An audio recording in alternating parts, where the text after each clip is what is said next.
Hello dear students, आप सभी का फिर से वेलकम है आज की क्लास में। और जो आज का हमारा टॉपिक है that is effect of dielectric on capacitance. यानी यदि कैपेसिटर में अगर उसके पैरेलल प्लेट कैपेसिटर है, उसके बीच में यदि कोई डाइइलेक्ट्रिक मटेरियल है तो उसकी वजह से कैपेसिटेंस में क्या फर्क आ जाता है वो आज हम देखेंगे। तो देखिए, सबसे पहले हम एक पैरेलल प्लेट कैपेसिटर बनाते हैं।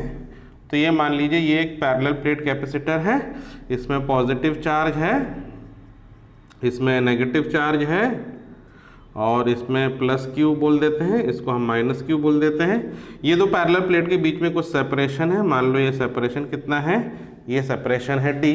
और इस पैरेलल प्लेट का जो क्रॉस सेक्शन एरिया है इसको हम मान लेते हैं हम a। यदि अभी फिलहाल इसमें कोई डाइइलेक्ट्रिक मटेरियल नहीं है दोनों प्लेट के बीच, इनके बीच में एयर है या वैक्यूम है, तो उस केस में जो इसका जो कैपेसिटेंस होता है इसको हम C0 से रिप्रेजेंट कर रहे हैं। यानी जब कोई भी मीडियम नहीं है उस केस में जो कैपेसिटेंस है C0 है, ये होता है epsilon not A upon D, ये इसकी वैल्यू होती है। अब ये जो है कहाँ से आया है, ठीक है, ये फॉर्मूला कहाँ से आया है, तो इसके लिए जो पैरेलल प्लेट वाला जो वीडियो है उसको आप देख लेना, आई बटन में आपको दिखेगा, वो क्लिक करके आप वो वीडियो देख सकते हैं। और यदि आपको ये पता है तो फिर आगे कंटिन्यू करते हैं, ठीक है।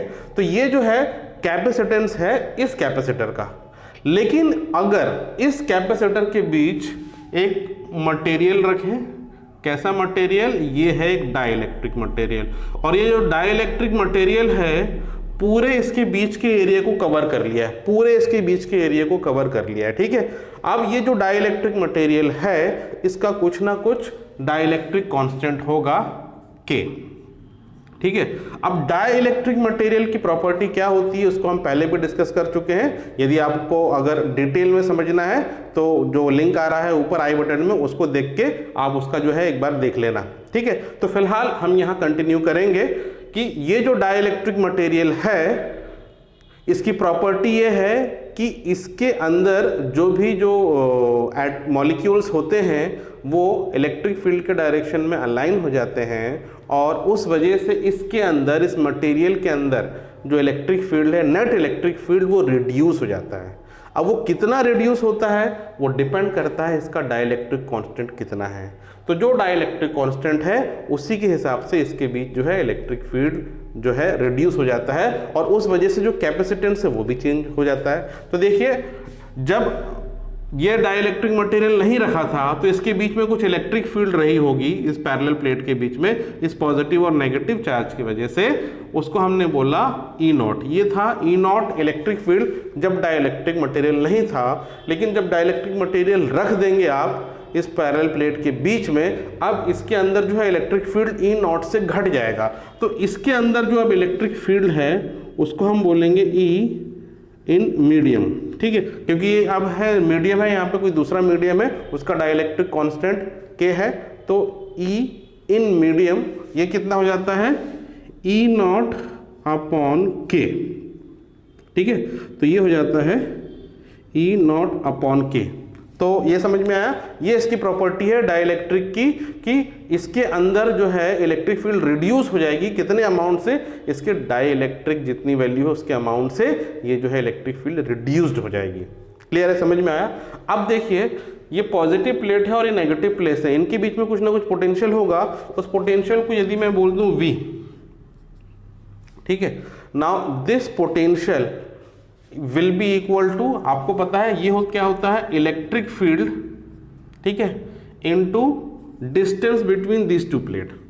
ये पोटेंशियल का फॉर्मूला होता है। पोटेंशियल जो और इलेक्ट्रिक फील्ड का जो रिलेशन हमने पढ़ा था उसी रिलेशन से हम लिख रहे हैं, potential is equal to electric field into distance between this two plate. यदि ये मीडियम है अगर यहाँ होगा तो इलेक्ट्रिक फील्ड की जगह आप लिखेंगे इलेक्ट्रिक फील्ड इन मीडियम, ठीक है, इलेक्ट्रिक फील्ड इन मीडियम ऐसे लिखेंगे। तो इनके बीच का जो पोटेंशियल हो गया, electric field in the medium between them and the distance between two plates के बीच में कितना डिस्टेंस है।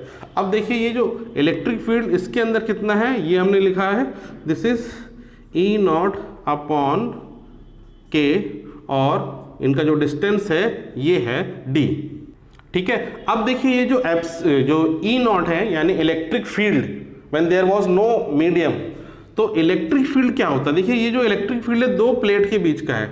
तो जो इलेक्ट्रिक फील्ड है मैं यहाँ पे आपको अलग से बता देता हूँ। यदि दो प्लेट्स है, एक पॉजिटिव है और एक नेगेटिव है, ये हम पहले भी इसका डेरिवेशन कर चुके हैं। इसके लेफ्ट साइड में इलेक्ट्रिक फील्ड 0 होगी, इसके राइट साइड में इलेक्ट्रिक फील्ड 0 होगी, बट इसके बीच में इलेक्ट्रिक फील्ड ऐड हो जाती है और उसकी जो वैल्यू होती है इलेक्ट्रिक फील्ड की सिग्मा अपॉन एप्सिलॉन नॉट, ये इसकी वैल्यू होती है।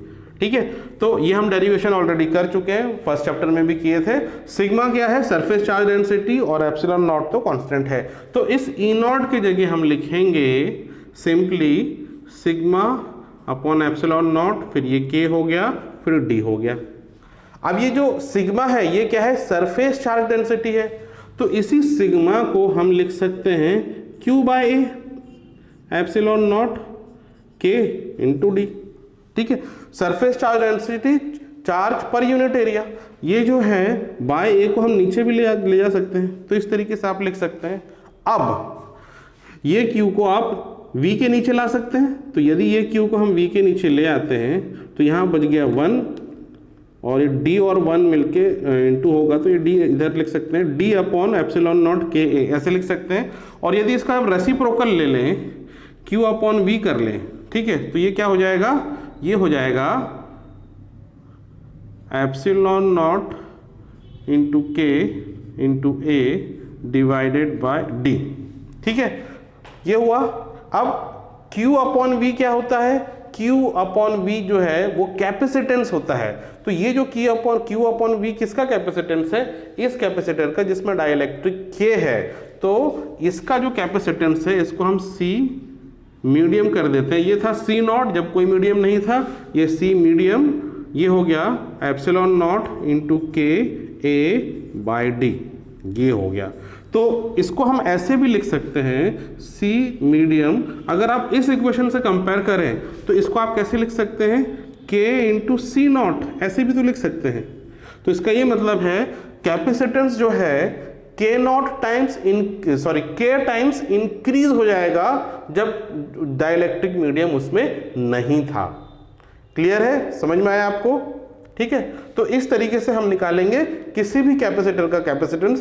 केवल आप जो K है यानी डाइलेक्ट्रिक कांस्टेंट्स में मल्टीप्लाई कर देंगे तो जो है उस मीडियम का कैपेसिटेंस निकल जाता है।